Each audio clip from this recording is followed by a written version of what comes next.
warahmatullahi wabarakatuh. Salam, Om Swastiastu, Namo Buddhaya, salam kebajikan. Halo adik-adik semua, perkenalkan nama saya Selvi Wulandari. Saya adalah perwakilan mahasiswa asistensi mengajar tahun 2023.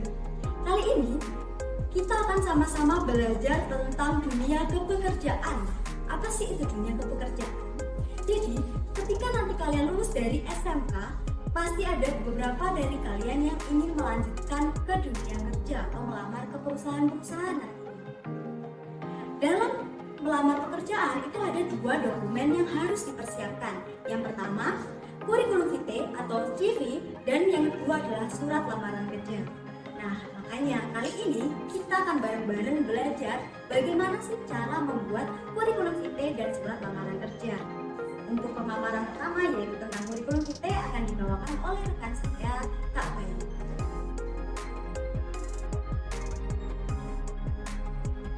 Nah, adik-adik, di sini saya akan menjelaskan kurikulum vitae. Apa itu kurikulum vitae? Yang bisa kita sebut CV. Kurikulum vitae ini berasal dari bahasa Latin yang artinya adalah perjalanan hidup. Kurikulum vitae merupakan sebuah dokumen yang menjelaskan identitas pribadi, portofolio, karir, prestasi, akademik atau non-akademik, serta data dan informasi yang diperlukan untuk melamar pekerjaan. Nah, kurikulum vitae ini bisa disebut juga sebagai riwayat hidup yang berisi informasi tentang kehidupan pemilik CV yang dituangkan secara rinci dan ringkas.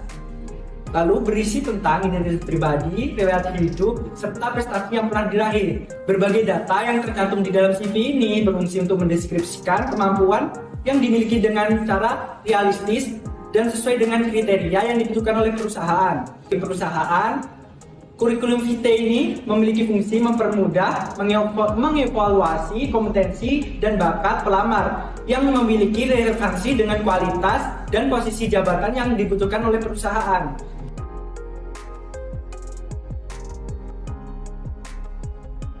Nah, adik-adik, berikut ini adalah komponen-komponen yang ada di dalam CV. Nah, di sini terdiri dari 7 komponen. Yang pertama adalah data diri, yang kedua riwayat pendidikan, yang ketiga pengalaman organisasi, yang keempat pengalaman kerja, yang kelima pengalaman pelatihan atau seminar, yang keenam penghargaan yang kita dapat, lalu yang terakhir itu referensi.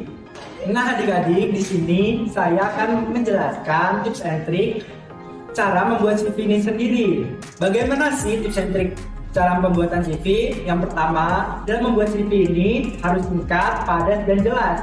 Pembuat CV tidak perlu bertele-tele, cukup cantumkan penjelasan singkat pada masing-masing komponen yang ada dalam CV.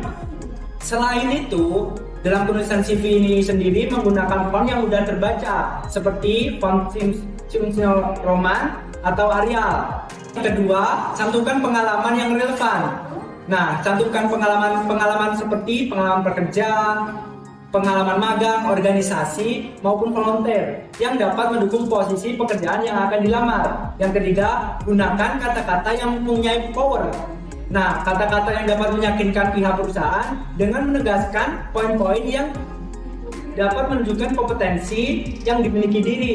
Yang keempat, pastikan bahwa CV kamu itu bebas dari typo atau kesalahan gambar.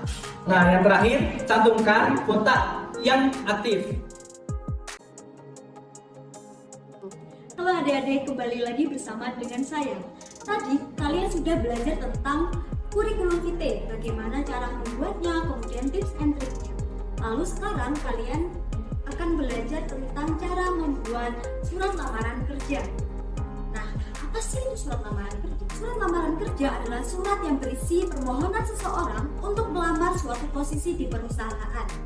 Biasanya surat ini itu berisi tentang identitas singkat, jabatan atau role yang pengen kalian lamar.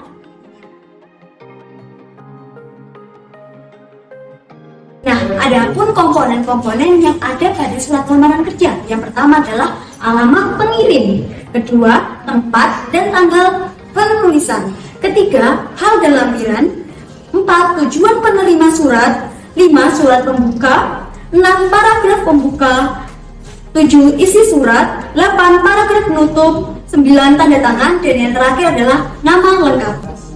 Nah, sebelum kalian praktik membuat surat lamaran kerja, sebelumnya saya akan memberikan tips and trik bagaimana sih cara menulis surat lamaran kerja yang baik dan benar. Yang pertama adalah harus memberikan kesan individual yang baik. Maksudnya di sini kalian itu harus memberikan kesan baik kepada pihak perusahaan. Misal dari segi penulisan kalian harus memastikan nama perusahaan maupun alamatnya itu sudah tertulis dengan benar. Jadi sebenarnya adik-adik, di internet itu banyak sekali contoh, tapi kalian tidak boleh asal mengkopinya. Tips yang kedua adalah singkat dan padat. Maksudnya, dalam penulisan surat lamaran itu jangan bertele-tele dan juga jangan gunakan kata-kata yang terlalu sulit hanya untuk mengesankan pihak ART saja, tapi gunakanlah bahasa yang mudah dipahami. Yang perlu diingat di sini adik-adik, bahwa perusahaan itu menerima belasan bahkan ratusan surat lamaran kerja. Nah, kalau misalnya kalian menulis dengan bahasa yang sulit, kemudian dengan bahasa yang bertele-tele, takutnya malah tidak dibaca oleh pihak perusahaan. Jadi gunakanlah bahasa yang singkat, padat, dan jelas. Tips yang ketiga adalah rapih dan bersih. Nah, jadi gini adik-adik, setiap perusahaan itu pasti memiliki kriteria masing-masing dalam menulis surat lamaran. Ada yang inginnya diketik saja lewat Microsoft Word, tapi ada juga yang ditulis tangan. Nah, untuk penulisan surat lamaran kerja yang ditulis tangan itu pastikan jangan sampai ada typo, kemudian ada yang dihapus dengan red X. Jadi kalau misalnya kalian melakukan kesalahan di tahap penulisan, kalian bisa dengan mengganti kertas baru. Jadi jangan gunakan kertas yang lama yang sudah dihapus-hapus tadi. Nah, tips yang keempat adalah isi. Ada 4 poin yang perlu kalian perhatikan pada bagian isi. Yang pertama, penulisan identitas harus benar. Kedua, tulis dari mana kalian memperoleh informasi lowongan tersebut. Ketiga, masukkan pengalaman dan keahlian yang relevan dengan posisi yang kalian inginkan.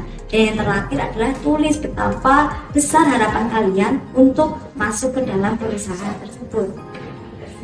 Dan tips yang terakhir yaitu jangan malas baca ulang surat lamaran kerja yang telah kalian buat. Jadi daripada tipenya nanti ketahuan pihak perusahaan, lebih baik ketahuan kalian duluan kan? Adik-adik, kita sudah sampai pada akhir video. Secara garis besar, ada 2 dokumen yang perlu kalian siapkan dengan baik, yaitu CV atau kurikulum vitae dan surat lamaran kerja.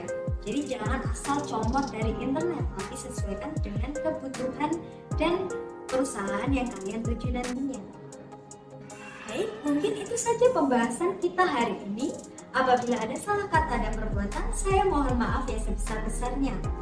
Sekian, wassalamualaikum warahmatullahi wabarakatuh. Sampai jumpa di video-video lainnya.